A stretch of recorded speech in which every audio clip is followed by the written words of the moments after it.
I love this corner class. This is a really good corner class. This it might rival last year's corner class. It's very good.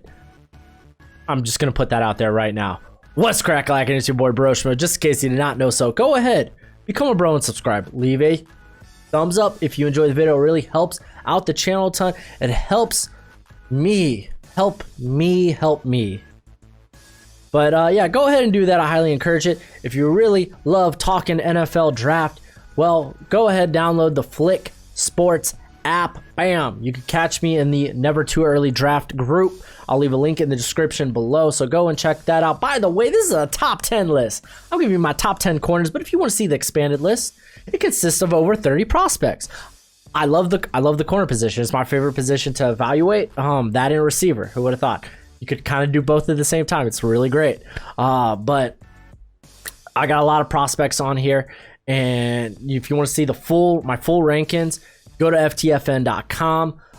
Links in the description below. To the pinned comment. I really suggest you go check that out. Quick thing before we get into the list, because I know you're gonna be like, where is my guy? I got two things for you. Two guys that barely missed this list. They're literally 11 and 12. Jace Horn, Eric Stokes. Go check out the full my full rankings if you want a more detailed description, explanation, evaluation of those guys. And then if you're gonna mention Marco Wilson in the comments, just don't do it. Just don't. I don't know how you can defend him. I'm done talking about Marco Wilson. Next. 10. We're gonna talk about 10. Elijah Molden out of Washington. With his size, likely a slot corner. Very good instincts and ball skills. He's got a ton of experience there at Washington, whether he was playing deep, because they did line him up sometimes at safety there at Washington. But whether it was deep downfield in coverage or around the line of scrimmage, he does a very good job of it. He's very good at stopping the run as well. Great short area quickness, just top-notch movement skills, basically.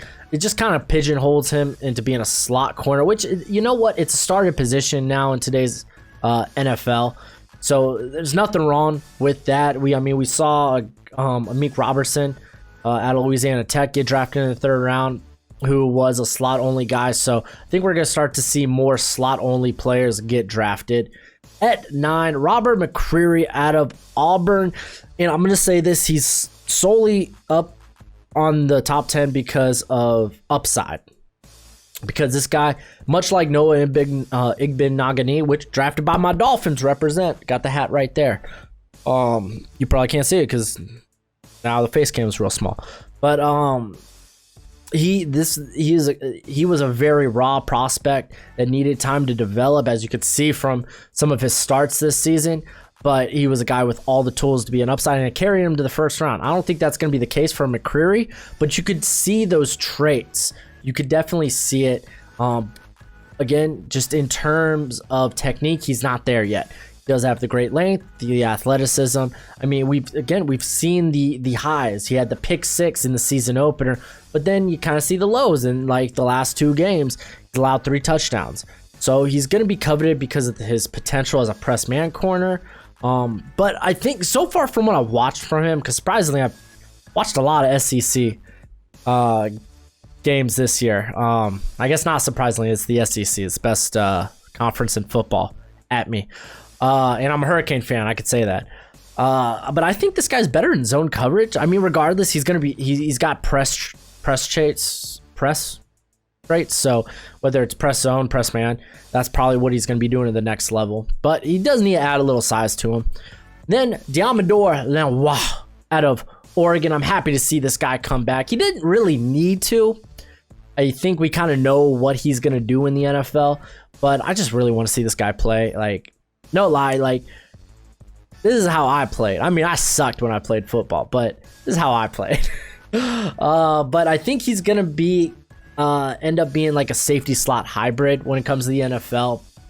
Probably his most impressive trait is he only has 8 missed tackles throughout his whole career. And again, that just kind of says, hey, we want you more around the line of scrimmage in the box. Very disciplined. He was very effective as a man corner. He primarily played on the outside for Oregon State, but he's got the physicality. He does probably lack a little bit of length. And again, it just kind of all translates to being closer to the line of scrimmage. Again, I can't wait to see him play. Rendarius Williams out of Oklahoma State. He wasn't the guy that I thought was going to emerge in that secondary. I definitely thought it was Christian Holmes. He's still on my rankings. You just gotta go to FTFN to find out where. But this guy, Williams. He's actually the brother of Greedy Williams. Doesn't have the athleticism of Greedy Williams, but he's not a terrible athlete by no means. But guy's got plenty of starting experience, and it looks like he's put it all together. He's only allowed 1 reception this year, and he has 5 pass breakups. Again, he's experienced across a variety of different coverages. He's got really good length, and he's very good at finding the catch point. Very good at jarring it from receivers' hands on would-be catches, or sometimes turns them into fumbles. So definitely a guy that I think he's going to be in that day 2 conversation. And then Asante Samuel Jr. He is here at number 6. I love this guy. I think what's going to kill him is his size, 5'10", 184. I think that's the only reason I got a 2nd round grade on him. I mean, it's borderline 1st round though. So like if a team were to take him later in the 1st round, I'd still be like, he's great. The guy's got great athleticism. He's done a ton of different things for the Noles, whether it was on the inside, on the outside. He's a willing participant in the against the run. He's not afraid of contact. Gets very physical at the catch point. He doesn't I think his instincts have really taken a big jump up in 2020. The guy's just been a monster. He has 4 pass breakups, 3 interceptions on the season. Literally an utter playmaker for that Florida State defense that, wow, they underachieving. But again, size is probably the big issue here. And before we get into the top 5, go ahead, become a bro and subscribe. Leave a thumbs up if you enjoy the content. That's always much appreciated. Much obliged. If you want to see my full prospect rankings, you go to ftfn.com. It's the link in the description below. So go ahead and do that. Go ahead also and download the Flick Sports app. And yeah, it's in the description below. Just click the link and you could join and talk football with all of us here on the channel. As in my community, I'm the only one that actually produces, edits, and does anything on this channel. Number 5, I got Shaun Wade. He's going to probably remain here until we see him play on the outside. I'm glad he's playing. He needs to prove he can play on the outside. He only had, I think it was 8 or 12 snaps in 2019 on the it was 12 snaps. 12 snaps on the outside in 2019. He has the athleticism and the length though, so there's that with him. But I mean, if he doesn't play well on the outside, he's probably looking at being a slot / box safety at that point. So that might shoot him down to day 2. He's very physical. He makes plays around the line of scrimmage. He primarily played in the slot for Ohio State, but if you can play at a high level this year on the outside, then I'm more than willing to move him up on this list. Tyson Campbell out of Georgia, dude, coming in here at number 4. He's got the athleticism. He has the length, but if you're not new to the channel, you know I hate Georgia defense. I hate what they do to coverage players. They just teach you how to play too physical. Like, they're like, all right, go out and just commit pass interference. That's what it is. We saw DeAndre Baker struggle with that before he ruined his career. Woof. But you saw as an example, you saw that him have noticeable struggle throughout the whole season and didn't really come together till the end of the season. They just teach you how to play too rough and too handsy, and that turns into penalties in the NFL. Other than that, the lack of ball skills is a bit concerning. He had 0 interceptions, still does, I'm pretty sure. Yeah, still has 0 interceptions in his career, and you can kind of put a little bit of blame on that being he primarily plays press man, so he's in the grill these guys. So you're not necessarily going to turn, like when you do turn around to make a play on the ball, it's typically the ball's almost already there. So there is that. He's played very well this season though. He's been very, very good. Just ask Seth Williams. The Alabama game was a bit of a hiccup, but I mean that's a very good Alabama offense. I'm not with a ton of great playmakers. I mean, Devontae Smith and Jalen Waddle are going to be first round picks, so I'm not really going to fault him for that. But he's been impressive. And then number 4, Darion Kendrick out of Clemson. Oh my gosh, this guy took a huge step up. He was still learning the position last year. It was his first time playing corner. He's a former receiver. So being a receiver, he's got great ball skills. And he was very good in the national championship game against LSU in 2019. And especially against Jamar Chase. He actually played Jamar Chase better than AJ Terrell, who, if you didn't know, was a first round pick. But I mean,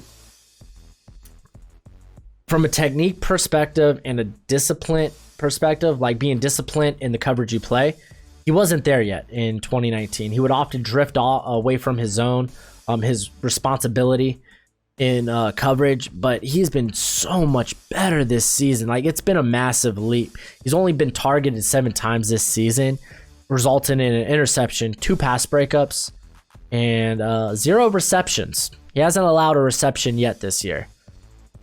Yeah, this guy's fast rising on my board. And I'll say this, man, ton of people in the comments were always like, oh, dude, Kendrick, he's coming up, he's rising.